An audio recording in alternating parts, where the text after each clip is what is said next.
ओ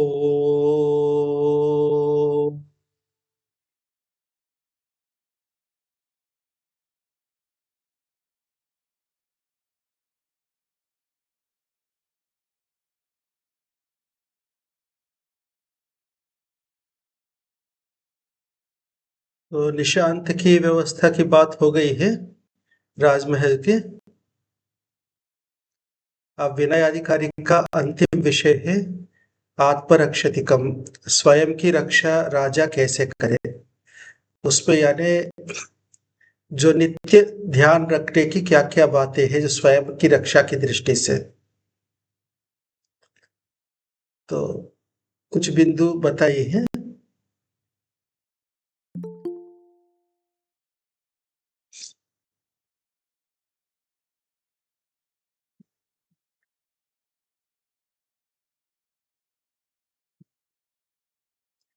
शयनादुत्थितः स्त्रीगणैर्धन्विभिः परिगृह्येत। जैसे शयन से उठे तो उस समय धन्वी स्त्रीगण यानी धनुषधारी स्त्री सैनिकों का वह यानी क्या बोलते हैं संरक्षण रहे, यानी वो राजा की रक्षा में रहे। उठने के बाद उठने के बाद तुरंत ही यानी वो सुरक्षा की व्यवस्था शुरू हो जानी चाहिए।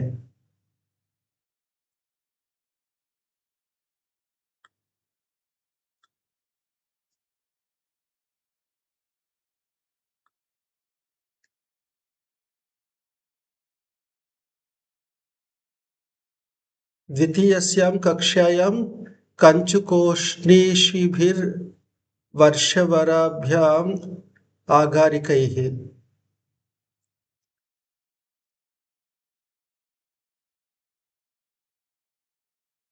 जो दूसरा कक्ष है यानी राजा जिस कक्ष में शयन करता है वो बिल्कुल अंदर की तरफ होगा, उसके बाहर और भी कक्षाएं होंगे।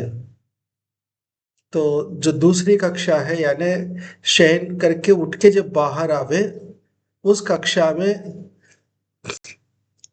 कुछ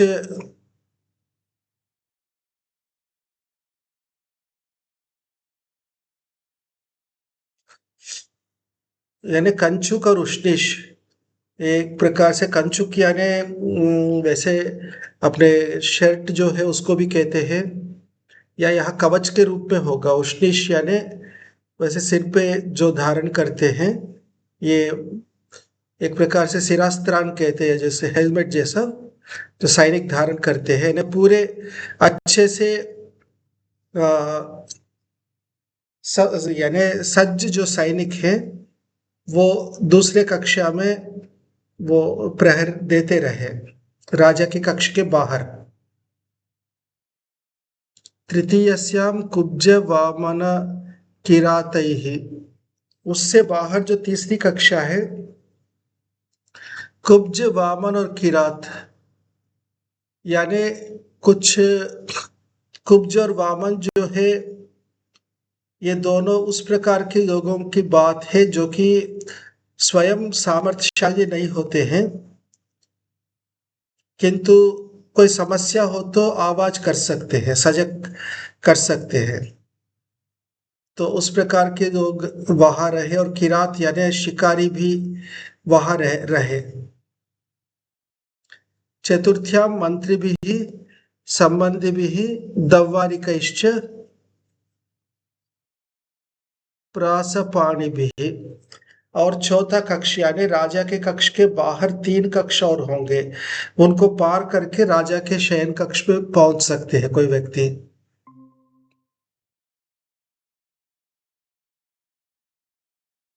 तो जो अंतिम है वह मंत्री संबंधी और दव्वारिक यानी जो द्वारपाल होते हैं, प्रासपाणी यानी जिसको भाला कहते हैं, हाथ में भाला लिए वहां खड़े रहे।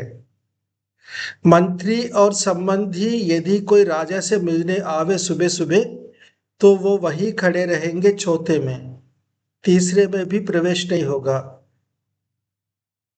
यानी जो शयन कक्ष है उसके बाहर एक कक्ष है, उसके बाहर एक और कक्ष है, वहां तक बाहर का कोई भी व्यक्ति नहीं आएगा, यानी चाहे मंत्री हो अथवा संबंधी हो वो भी कोई नहीं आएंगे।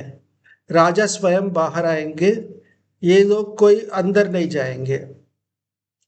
तो इस प्रकार की व्यवस्था होनी चाहिए।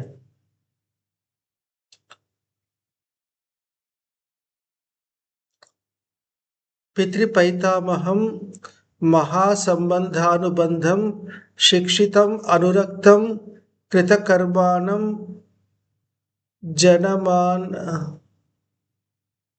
जन्म आसन्नम कुर्वीत। अपने पास में अपने अंगरक्षक के रूप में ऐसे व्यक्ति को बनाओ जो कि वंश परंपरा से, जिसका पिता पितामह आदि सारे यही करते आए हैं, और जिसका बहुत अच्छा संबंध है, घनिष्ठ संबंध है, और जिसका अपने प्रति बहुत अच्छे, एक तो पारिवारिक दृष्टि से एक संबंध होना और व्यक्तिगत रूप से अनुराग होना,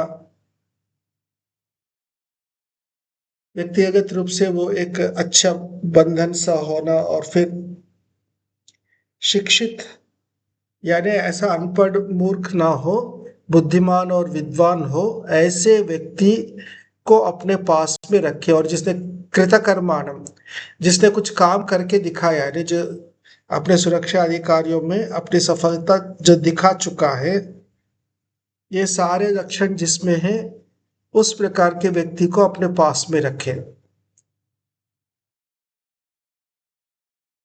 नान्यतो देशीयम अकृतार्थमानं स्वदेशीयं वा अपि अपकृत्य उपगृहीतम। अब किनको नहीं रखना चाहिए वो बता रहे हैं। जो दूसरे देश का है उसको ना रखो, जिसका आपने अर्थ और सम्मान नहीं दिया है उस प्रकार के व्यक्ति को ना रखो, यानी जिसको रखो उनका धन सम्मान दोनों करना चाहिए, यानी देना चाहिए। आधे आप अपने पास तो रख दिया और उनका कोई विशेष सम्मान नहीं, कोई आर्थिक लाभ नहीं, तो पास तो वो रहेगा पर अंदर से अंदर घुटता रहेगा, फिर वो किसी ना किसी दिन वो भड़ास निकालेगा। तो स्वदेशी हो पर जिसके यानी सम्मान अर्थ आदि के द्वारा नहीं किया हो उस प्रकार ना रखो। किसी को रखना है तो पहले उसको अच्छे से पैसे दो, सम्मान दो, फिर रखो पास में। अथवा किसी को एक बार हमने डांट फटकार दी, अपमान किया, उसके बाद अरे भैया कोई बात नहीं, गलती हो गई, फिर पास में कर लिया, ऐसे व्यक्ति को भी बहुत पास में न रखो, क्योंकि भले अभी आपने उपकार किया है उनको, पर पहले जो अपमान किया वो दर्द उसके अंदर रहेगा, वापस उसको कुछ क्षतिपूर्ति करने से वो अंदर से घाव नहीं भरेगा। ऊपर ऊपर से व्यवहार ठीक रहेगा पर अंदर का घाव रहेगा। तो ऐसे व्यक्ति को पास में ना रखो।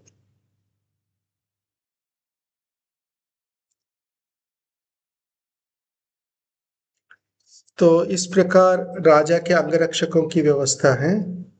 अंतर्वंशिक सैन्यम राजानम अंतःपुरंच रक्षित। अंतर्वंशिक सैन्य कहते हैं जो अंतःपुर के अंदर उसकी रक्षा के लिए जो सैन्य की टुकड़ी है उसको अंतर्वंशिक सैन्य कहते हैं। पूरा राजमहल की रक्षा के लिए एक टुकड़ी होती है, तो वो टुकड़ी जो है राजा का और अंतःपुर का यानी दोनों की रक्षा करना उसकी जिम्मेदारी है। एक अच्छे से योग्य प्रशिक्षित सैन्य वहां रहे। गुप्ते देशे महानसिकः सर्वम आस्वाद बाहुल्येन कर्म कारयेत।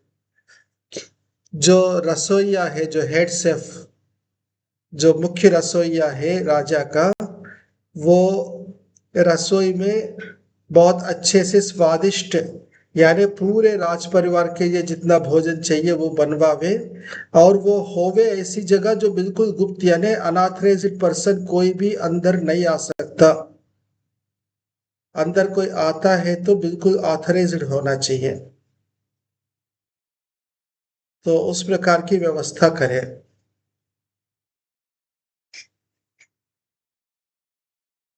तद राजा तथैव प्रतिभुंजीत।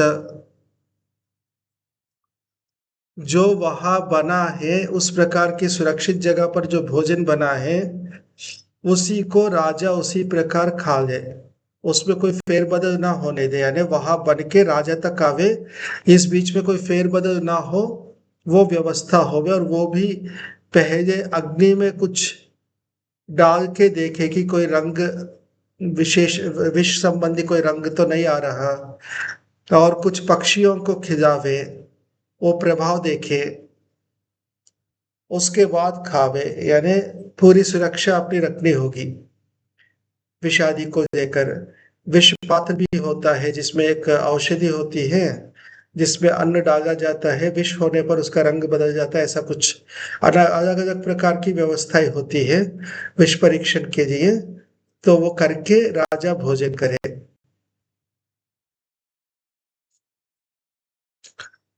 अब इसमें कुछ लक्षण बता रहे हैं।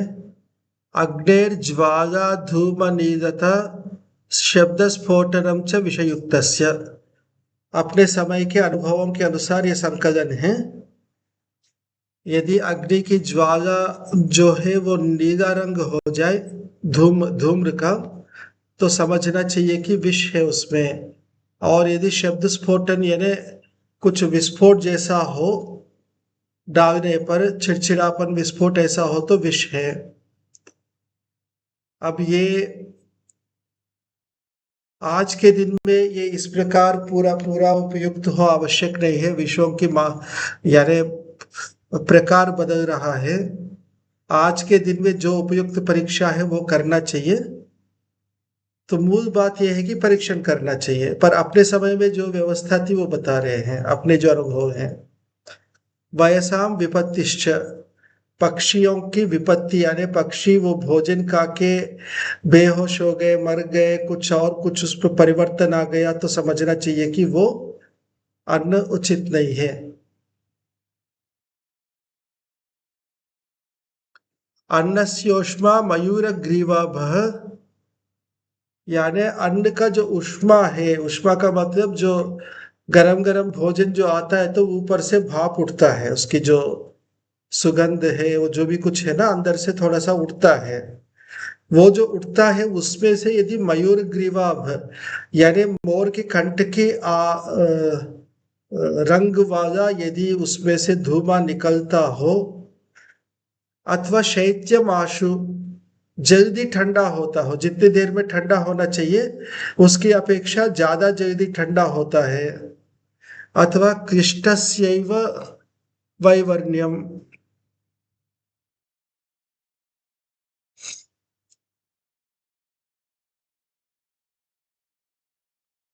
क्लिष्टस्य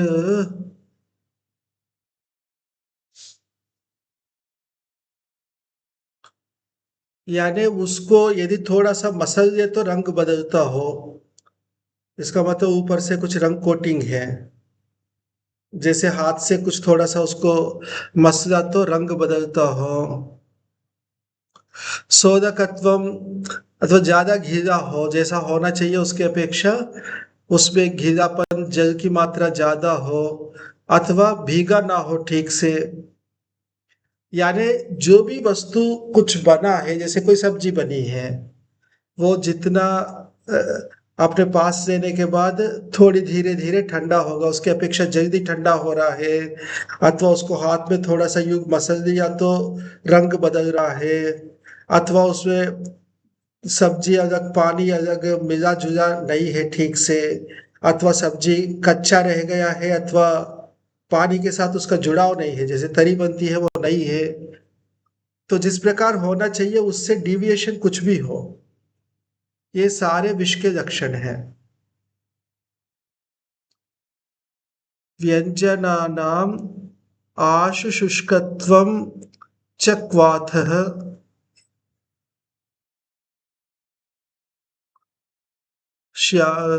आशुशुष्कत्वम च क्वाथः श्यामफेन पटल विच्छिन्न भावः गंधस्पर्श रसवधश्च।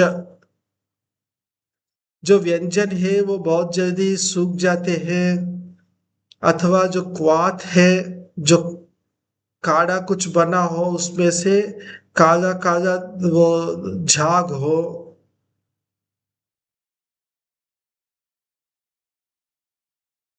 और झाग का जो है ना वो ऊपर से एक परत और वो टूटा टूटा सा हो,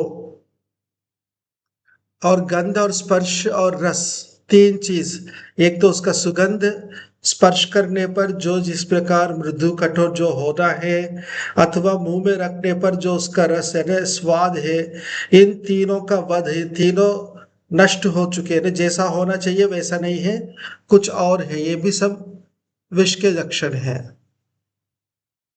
द्रवेशु हीनातिरिक्त छाया दर्शनम,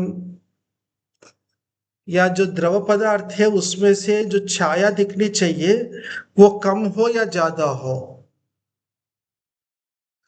फेन पटल सीमंतोर्ध्वराजी दर्शनम च,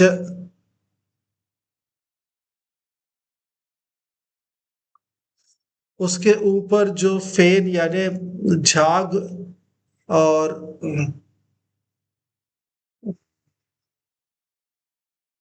यानी झाग का एक परत हो, अथवा उसके अंदर कुछ अलग अलग सा हो, यानी है तो वो काढ़ा, पर झाग के अंदर एक हिस्सा एक तरफ, एक हिस्सा एक तरफ टूटा टूटा सा हो। ये सब विष के लक्षण है। रसस्य मध्य नीला राजी, रस के अंदर नीले रंग की रेखा जैसी कुछ ऐसा हो। और पयसह ताम्र, दूध के ऊपर ताम्र वर्ण यानी कुछ लाल रंग का लाइन लाइन जैसा हो। मध्य तोयो काली, मध्य अथवा जल के अंदर काला काला कुछ हो। दधना श्यामा, दधि के अंदर श्याम वर्ण का लाइन सा हो। मधुना श्वेता, शहद के ऊपर सफेद रंग की लाइन जैसा हो। ये सब विष के लक्षण है। द्रव्याणाम आर्द्राणाम आशु प्रम्लानत्वम उत्पक्व भावः, द्रव्याणाम आर्द्राणाम, जो घीले द्रव्य है वो बहुत जल्दी म्लान यानी रंग जो है ना मैल जैसा होता है, अथवा कुछ ज्यादा पका हुआ जैसा होता है। और काढ़ा जो है नीला रंग अथवा श्यावा, वो भी श्यावा कुछ चितकबरा जैसा है रंग। ये सारे विष के लक्षण हैं। शुष्काणाम आशुशातनम वैवर्ण्यम च, जो सूखा पदार्थ है वो बहुत जल्दी टूटता है, और उसका उसका रंग अलग प्रकार का है जो होना चाहिए। कठिनानाम मृदुत्व मृदुनाम कठिनत्वम च, जो कठोर होने चाहिए मठरी जैसे वो नरम हो, अथवा जो नरम होनी चाहिए पेड़े जैसे वो कठोर हो। तदभ्यासे क्षुद्र सत्ववधश्च,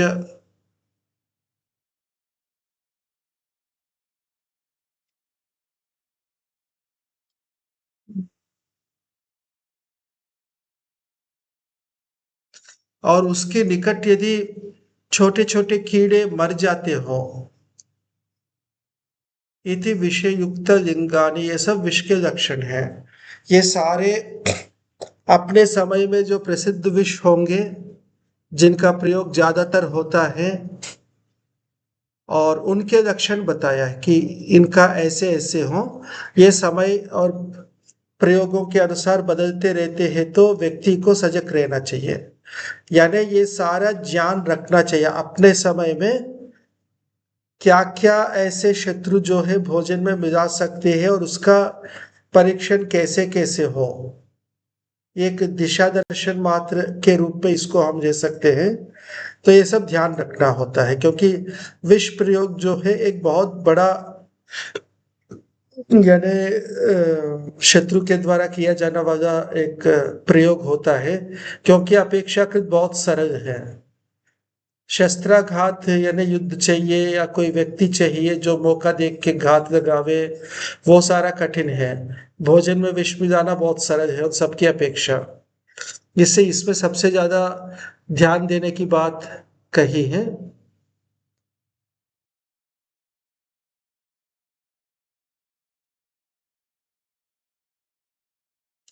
विषप्रदस्य तो शुष्कश्याववक्रता वाक्संगः स्वेदो विजृंभणं चातिमात्रं वेपतुः प्रस्खलनं वाक्यविप्रेषणम् आवेशः कर्मणि स्वभूमौ च अनवस्थानमिति। अभी तक विष के लक्षण बताया, विष देने वाले व्यक्ति के लक्षण बता रहे हैं। जिसने विष दिया, वैसे ध्यान रखने की बात है, पहले एक गुप्तचर की व्यवस्था में एक रसद गुप्तचर बताया है जो बिल्कुल संवेदनहीन होता है। वो किसी को विष पिलाए तो उसको कोई फर्क नहीं पड़ेगा, ऐसे व्यक्ति का प्रयोग विष पिलाने में किया जाता है। पर ऐसे संवेदनहीन व्यक्ति हर समय आपको मिले आवश्यक नहीं है। कई बार सामान्य व्यक्ति से ही आप काम चलाते हैं तो उसके अंदर संवेदना आ जाती है, फिर तो वो कैसे होगी वो बता रहे हैं। शुष्क शुष्क श्याव वक्रता, उसका जो चेहरा है सूखा सूखा होगा और यानी रंग विहीन हो जाता है।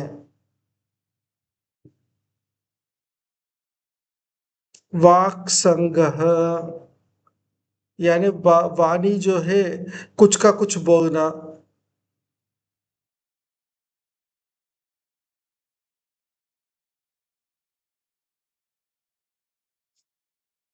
एक मिनट, वाक संग क्या है? वाची प्रतिबंध है, यानी बोलता नहीं है, चुप रहता है। जहाँ बोलना चाहिए वहां भी बोलने से बचता है रे, मुंह से बाहर वाणी निकलता नहीं है। स्वेद पूरा पसीना होता है। विजृंभणम,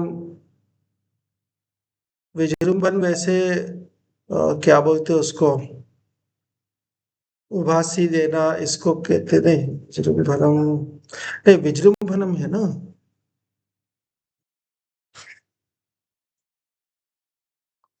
बिना मतलब का वो आवेशित होना है, बिना मतलब का कुछ ज्यादा, या जैसे होता है ना कोई गलती करता है उसके ऊपर कुछ भी कहो पहले से ही अपने आत्मरक्षा में बड़बड़ करने लग जाता, उस प्रकार। अतिमात्रम वेपतु, बहुत कांप रहा है। प्रस्खलनम यानी चलते फिरते भी कुछ नहीं, वो वाणी जो है उसका अटक रहा है। वाक्य विप्रेषणम यानी वाणी जो है वो फेंकता हुआ जैसा।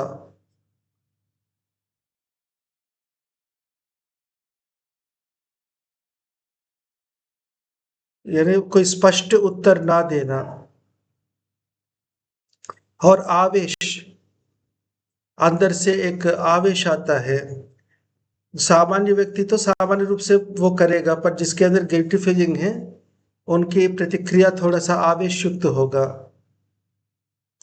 कर्मणि स्वभवमोच अनवस्थान में थे, अपनी जहां उनको खड़े रह के काम करना चाहिए वह खड़ा रहता नहीं है, इधर उधर भागने की रास्ता ढूंढता रहता है।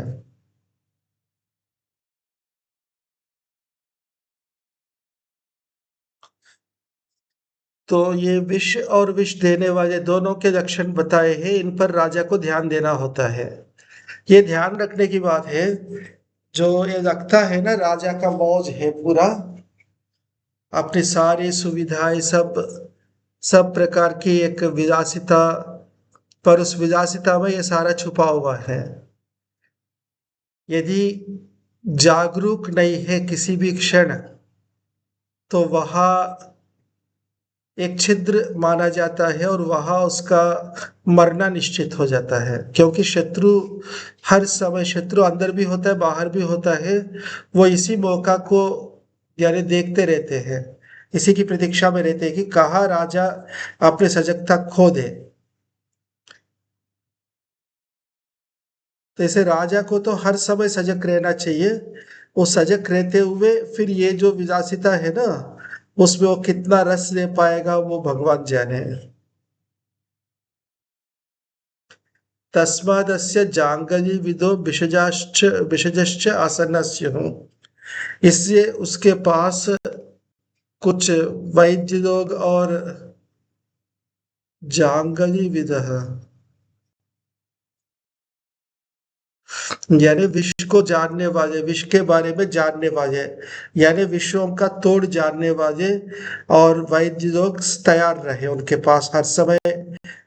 यानी थोड़ी सी बुझाए तो तुरंत आ जाए, उस प्रकार की स्थिति बना रहे।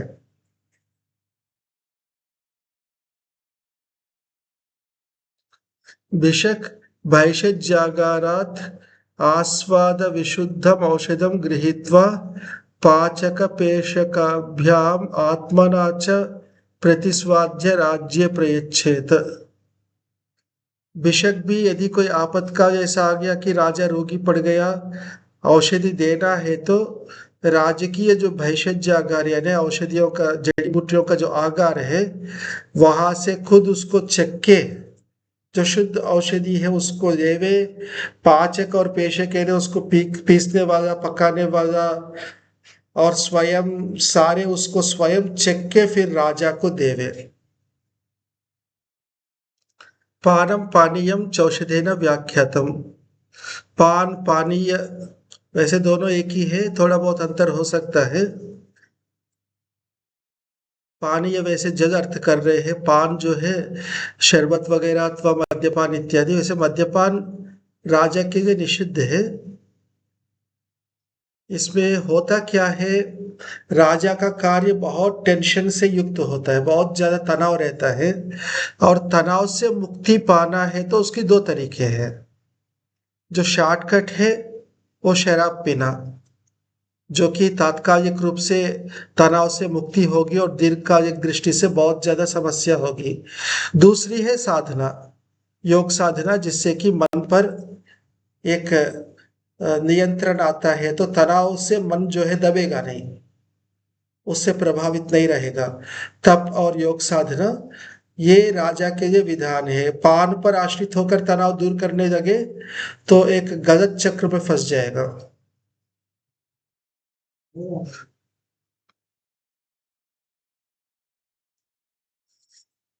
कल्पक प्रसाधकाः स्नात शुद्ध वस्त्र हस्ताः समुद्रम उपकरणम अंतर्वंशिक हस्तादादाय परिचरेयुः।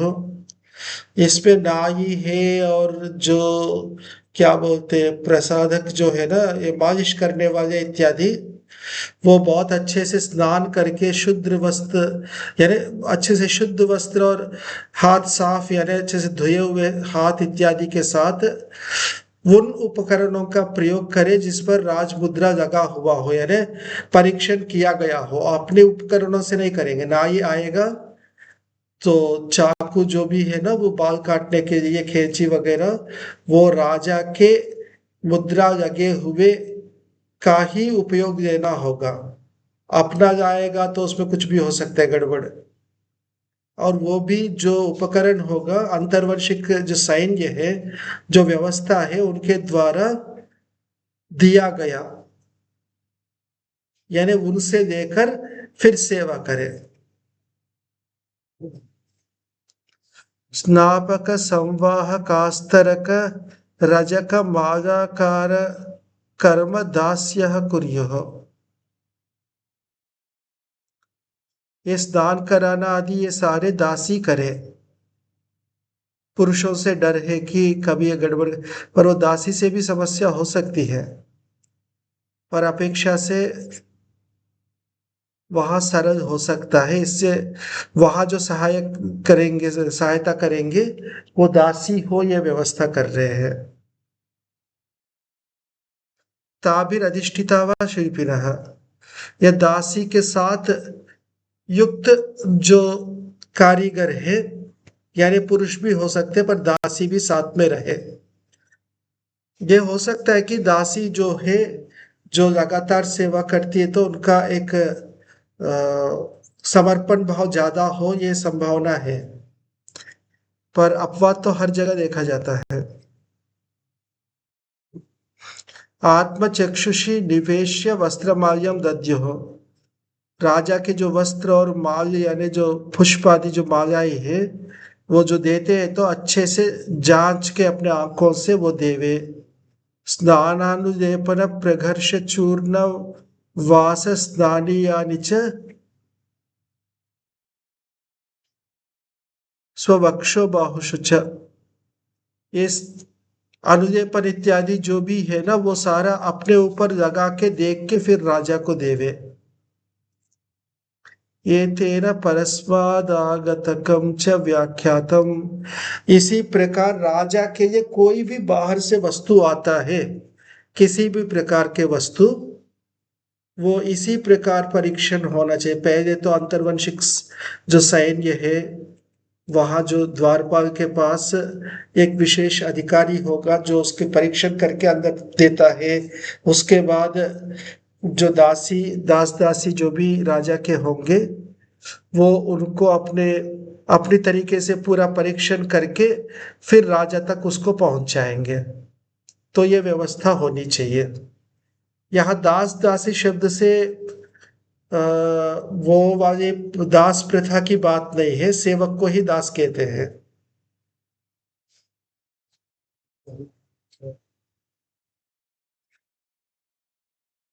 कुशीलवाह शस्त्राग्निरसवर्जम नर्मयेयुः। जो कुशील यानी गाना बजाने वाले जो भी है, वे अपने कला के प्रदर्शन के समय किसी प्रकार की शस्त्र, अग्नि अथवा रस, विष आदि का प्रयोग न कर सके, उस प्रकार वे राजा की सेवा करें।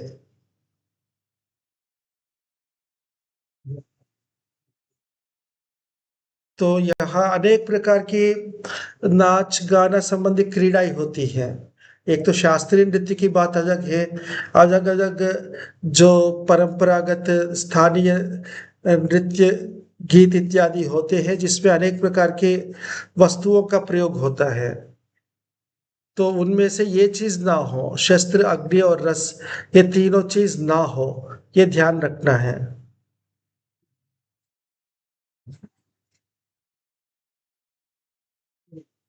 आतोद्यानि चेषाम् अंतस्तिष्ठेयुः।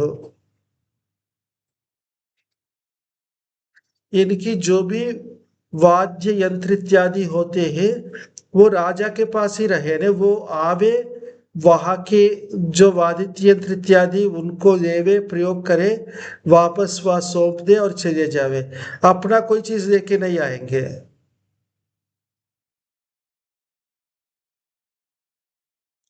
अश्वरथ द्विपालंकाराश्च। यदि ये उनकी अपनी प्रदर्शनी में अश्व, रथ अथवा जो हाथी के अलंकार इत्यादि ये सब हो, तो वो भी अंदर के ही प्रयोग करें, अपना ना लावे। अपने लाएंगे तो वो कई बार अपने कंट्रोल से बाहर हो सकता है। मौल पुरुषाधिष्ठितम यान वाहनम आरोहेत। यानी जो भी यान वाहन रथ आदि उस पे बैठना है, तो ध्यान रखना है कि उस पे अपने ही जनपद के व्यक्ति उसको कंट्रोल कर रहा हो, यानी सारथी जो है अपने ही जनपद का व्यक्ति होना चाहिए। नावम च आप्त नाविकाधिष्ठिताम। यदि नाव पे बैठे तो भी वो नाव चलाने वाला बहुत आप्त हो, यानी बहुत विश्वसनीय हो।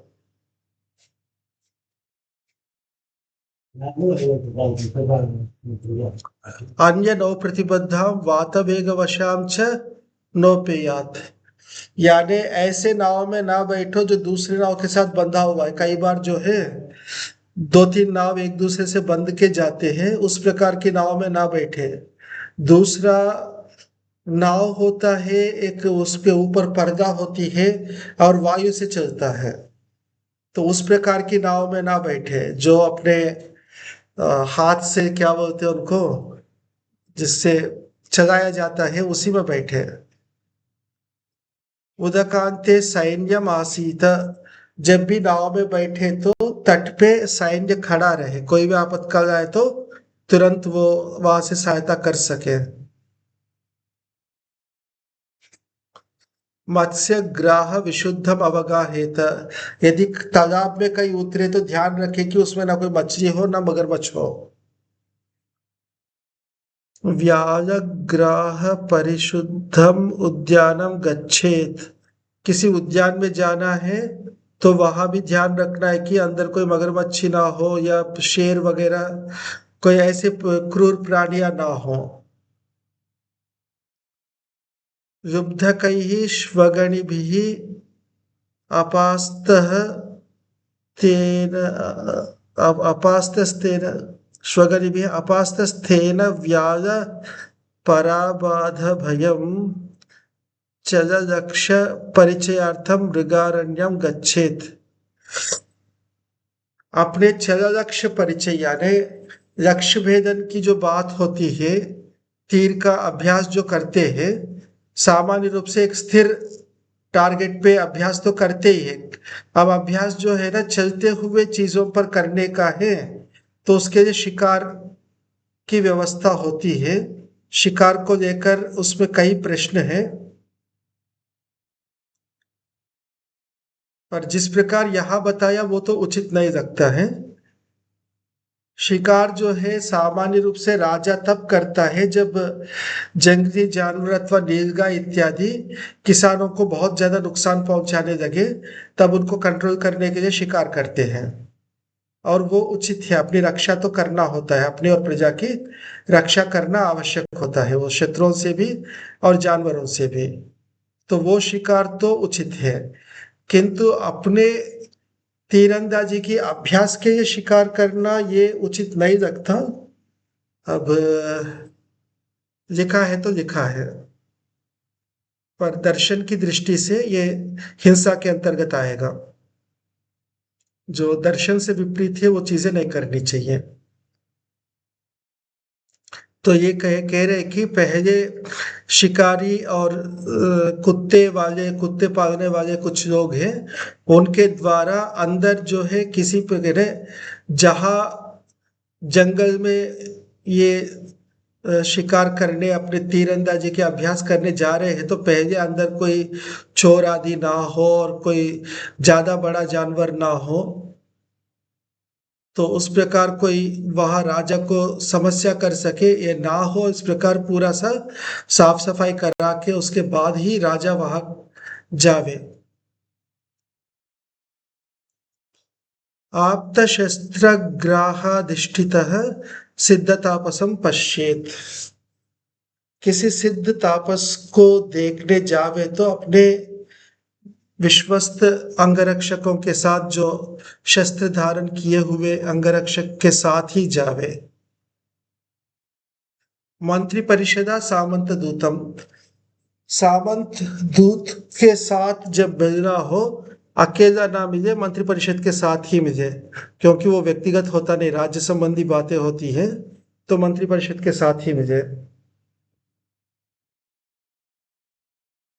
सन्नद्धो अश्वम हस्तिनम रथम व आरूढ़ सन्नद्धम अनिकम गच्छेत, यदि सुसज्ज सेना के पास जाते हैं, यानी सारे कवच आदि पहने हुए जो सैनिकों के पास जाते हैं, तो स्वयं भी वो सब पहना हुआ हो और घोड़ा, हाथी या रथ के ऊपर बैठकर जावे, पैदल न जावे, सेना के पास जाए तो।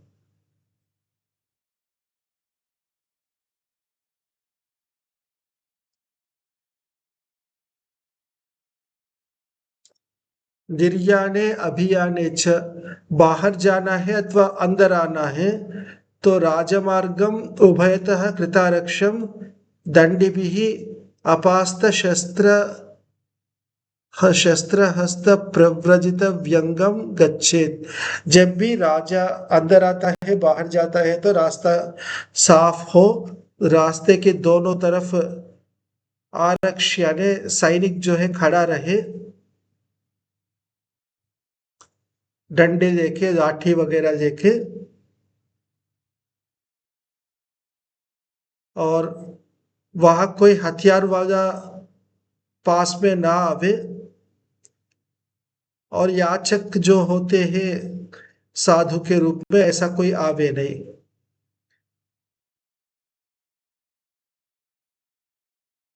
न पुरुष संबाधम अवगाहेत, जहां बहुत ज्यादा भीड़ हो ऐसी जगह ना जावे। यात्रा समाजोत्सव प्रवहणानि च दश वर्गिकाधिष्ठितानि गच्छेत।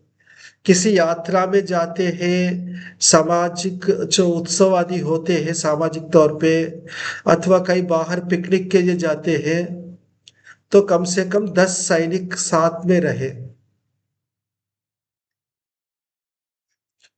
यथा च योग पुरुषैः अन्यान् राजाति तिष्ठति, अन्यवादिभ्यो रक्षेदात्मानमात्मवान्। जिस प्रकार राजा शत्रुओं को अपने पुरुषों से कंट्रोल करने का प्रयास करता है, उसी प्रकार दूसरों से स्वयं की बचाव भी करते रहे। मोटा मोटा सा ये है आत्मरक्षतिकम। तो कुल मिलाकर अपनी रक्षा करने की जो बातें हैं, जो जो विषय है वो बताया है। तो ये सिद्धांत के रूप में लेना चाहिए, क्योंकि एप्लीकेशन के रूप में समय स्थिति के अनुसार सब कुछ बदल जाता है। पर इससे एक आइडिया आएगा कि रक्षा कैसे की जाए, सिक्योरिटी कैसे हम रखें। तो इस प्रकार जो सजग और अपनी रक्षा में सतर्क जो रहता है राजा, वो सुरक्षित रहेगा और लंबा शासन करेगा। तो इससे ये प्रकरण भी समाप्त है और विनय आधिकारिक भी समाप्त है। आगे से अध्यक्ष प्रचर चलेगा। जो राज्य के जो विभिन्न अधिकारी है, अलग अलग जो आज की दृष्टि से जो मंत्रालय कहे जाते हैं, तो उनके बारे में चर्चा अगले अधिकरण में होगा। तो आज यही विराम देते हैं। कुछ प्रश्न हो तो पूछ सकते हैं। आचार्य जी जी नमस्ते। नमस्ते जी। ये जितना राजा के लिए सुरक्षा की अवधि बताए हैं, इससे भी ज्यादा समय समय अनुसार बढ़ सकता है या घट सकता है। हम्म। तो क्या इतना खतरा ये कि ब्राह्मण जो अधिकारी होते हैं या वैश्य अधिकारी होते हैं उन सब के प्रति नहीं होता है? समझ में नहीं आया, ब्राह्मण अधिकारी वैश्य अधिकारी का क्या मतलब? मतलब वो अब अगर विशेष हो, राज में प्रतिष्ठित हो, उनको कोई भी दूसरे देश के गुप्तचर भी तो उसे मार सकता है ना, ब्राह्मण भी। जैसे आजकल बड़े बड़े वैज्ञानिकों को मरवा देते हैं और कुछ ब्राह्मण तो पहले अधिकारी नहीं विशिष्ट होते। आरोप। ब्राह्मण अधिकारी नहीं होते नहीं, हैं। शिक्षा विभाग में अपने पद पे तो होंगे ना। आर्य जो होंगे, इसमें दो पक्ष हैं, एक तो आर्य और अनार्य। जी आर्य जो भी राजा होगा जी। वो कभी भी किसी ब्राह्मण या वैश्य को टारगेट नहीं करेगा। ठीक है। वहां तो धर्म नियम लेके चलते हैं ना वो आर्य लोग तो। हाँ। लेकिन दूसरा देश आर्य हो अब चारों ऐसा तो तरफ नहीं आर्य, संभव तो हो सकता ना। आर्यावर्त के अंदर चारों तरफ आर्य आर्य ही तो होंगे, बाकी वनवासी होते हैं। आटविक जो राजा होता है, ब्राह्मण। हम्म। उनका इतना सामर्थ्य नहीं होता। और आज ब्राह्मणों क्या को वैश्य को व्यवस्था मार के में, क्या मिलेगा उनको? क्योंकि उनके देश में बड़े बड़े बुद्धिमान की कमी होगा। वैश्य अधिकारी जो अच्छे से पैसा कमा रहे हो उसका इसमें कमी होगा। दो उससे बातें, जनता में भरोसा उठेगा राजा के प्रति। दो बातें अलग हैं। जी एक तो बुद्धिमान होना, यानी आप वैज्ञानिक को ले रहे हैं जो कि कोई नया वस्तु तैयार करके दे रहे हैं, जिनको हम शिल्पी कहते हैं, ब्राह्मण नहीं कहते हैं। ब्राह्मण अलग है, शिल्पी अलग है। कारीगर जो होता है, जो नया इनोवेशंस भी करता है, नया वस्तु बनाता है, नया हथियार बनाता है, नया रथ बनाता है, वो ब्राह्मण नहीं है, वो शिल्पी है। वे शूद्र के अंतर्गत आते हैं। वो और जो शूद्र।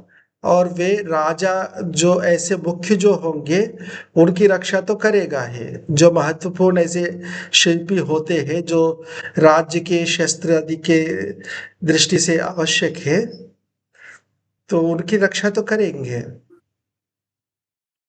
पर फिर भी सीमा होती है। और शत्रु जो है, जी इनको टारगेट करने के लिए इतना मेहनत नहीं करेंगे ने। किसी के गुप्तचर को किसी देश में रखना है, बहुत खर्च की बात है और खतरा का भी बात है। और इतना करके ये किसी कारीगर को मरवा रहे हैं, किसी ऐसे व्यापारी को मरवा रहे हैं। व्यापारी के व्यापार तो अनेक देशों में भी फैला रहता है कई बार, तो वो नहीं करेंगे। जी। ठीक है। तो ये एक बात यहाँ आपने विशेष कही हम्म, कि शिल्पियों के रूप में ये जाने जाते हैं, लेकिन हम्म, इतने ने बड़े जो शोध करते हैं तो उनको बिना ऋषि कोटि के, एक तो अध्ययन परंपरा हो तो कर सकता है, हम्म। नहीं तो अगर उस रूप में करना चाहे, जैसे महर्षि भारद्वाज जी का उदाहरण ले, इतने सारे विमान अध्याय शास्त्र बनाए, तो क्या उसे शिल्पी होंगे वो, और शूद्र के अंतर्गत रखेंगे उसे? ये बहुत कम होते हैं जो ऋषि है। नहीं, शास्त्र के प्रवर्तक तो ऋषि होंगे, वे तो ब्राह्मण ही होंगे। पर ऐसे बहुत कम होते हैं, बहुत कभी कभी किसी जगह पर होते हैं। जैसे रामायण में भी जो जी है ना, अनेक ऋषि हैं जी जिन्होंने शस्त्रास्त्र के निर्माण किया है, वे सारे ब्राह्मण ही थे। पर वो बहुत जी कम संख्या में, बहुत कम ऐसे होते हैं, और उनकी रक्षा वो स्वयं भी करने योग्य होते हैं, जो इस प्रकार के हैं। या उनकी रक्षा तो होती ही है, तो राजा की तरफ होगा, या स्वयं कर सकते हैं। महर्षि भारद्वाज जी कहता है रामायण में कि मेरा जो आश्रम है राक्षसों की बाधा से मुक्त है, या कोई राक्षस नहीं आ सकता। जी। तो ये होता है। पर सामान्य रूप से जो करते हैं, एक यानी हम्म। बनाने वाला, वो शूद्र होता है। जी नया इनोवेशन की बात बहुत रेयर है। जी।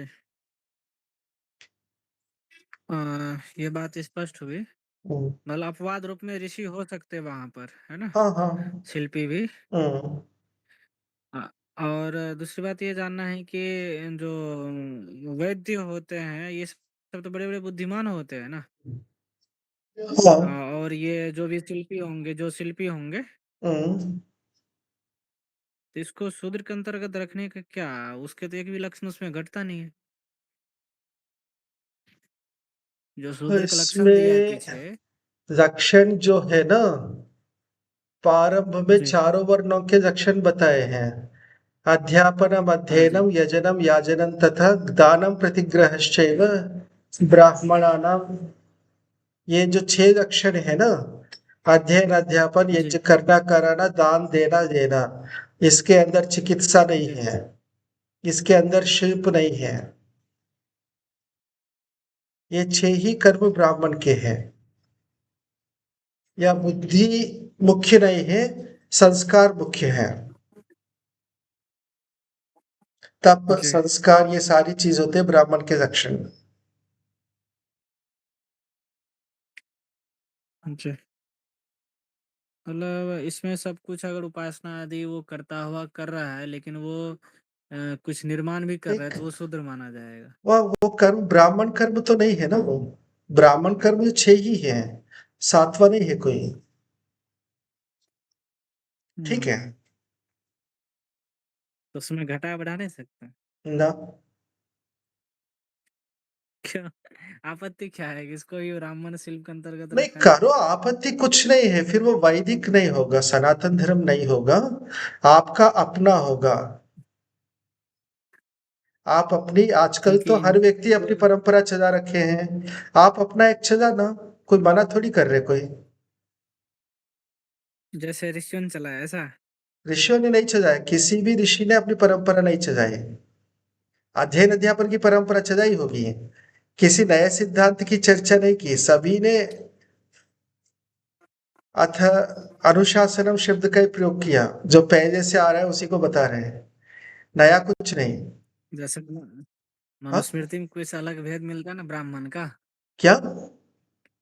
एक आध दो भेद तो अलग होता है ना, मनुस्मृति में अलग बता रखे हैं ना। कहाँ पर अर्थ बता रखे हैं? भेद तो है। कौन से? ब्राह्मणों में एक और से एक अलग से गिनाया है ना वहाँ पे, कौन एक से दो और भेद? गिना रखे हैं जी। कौन से भेद गिनाए हैं ब्राह्मणों में?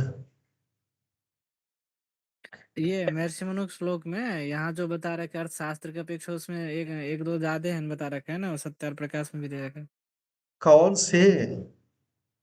जो बाकी है वो मुझे लक्षण, इन्हीं के साथ जुड़े हुए हैं। उनके जो कर्म है, 6 कर्म है, लक्षण अलग है, कर्म 6 ही है। जी ठीक है, तपश्रुतिश्च यो निश्चय एतद् ब्राह्मण कारकम, तपश्रुतिभ्याम यो हीनो जाति ब्राह्मण एव सः।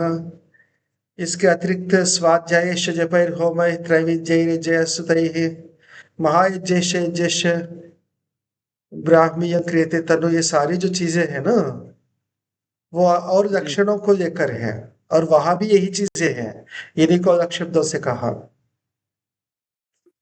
पर 7वां कर्म कहीं दिखेगा नहीं आपको, यदि है तो दिखाइएगा, चर्चा कर सकते हैं। ठीक है। जी।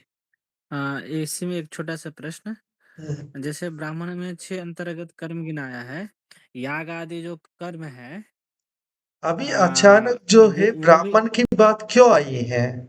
अभी मैं इसलिए पूछ रहा हूँ, आत्मरक्षितकम इसलिए विषय पूछ है। रहा हूँ। नहीं नहीं नहीं, हाँ आप बाहर ज्यादा मत जाइए प्रश्नोत्तर में, जो विषय आज पढ़ाया है उस पे कीजिए। जी।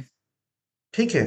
हाँ ये थोड़ा सा बाहर ज्यादा जा रहा है, हाँ। तो ठीक है, तो आत्मरक्षा फिर इस दृष्टि से यहाँ अपने शिल्पियों के लिए रहेगा ऐसा समझ में आ रहा है, बाकी वर्ग के लिए और नहीं रहेगा दूसरी ऐसा। बात यह है कि ये प्रकरण जो है ना, आत्मरक्षा संबंधी है, प्रजा रक्षा संबंधी जी नहीं है। ठीक है। जब वो विषय जी आएगा तो वो बताएंगे। अपनी जी रक्षा जी का ठीक मतलब ये है। नहीं कि बाकी का ना करे, स्वयं सुरक्षित होकर औरों की रक्षा करता है राजा। ठीक है। जी जी जी हो गया चल। ठीक है, तो ओंकार करेंगे। ओ।